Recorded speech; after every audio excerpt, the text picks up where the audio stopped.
এই যে আমাদের বিখ্যাত কবি মোহাম্মদ শাহেদ আহমেদ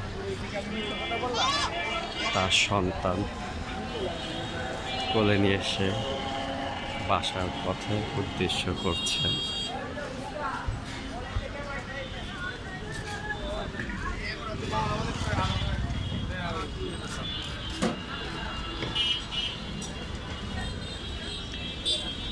তার ছেলেটির নাম লাবিব আহমেদ।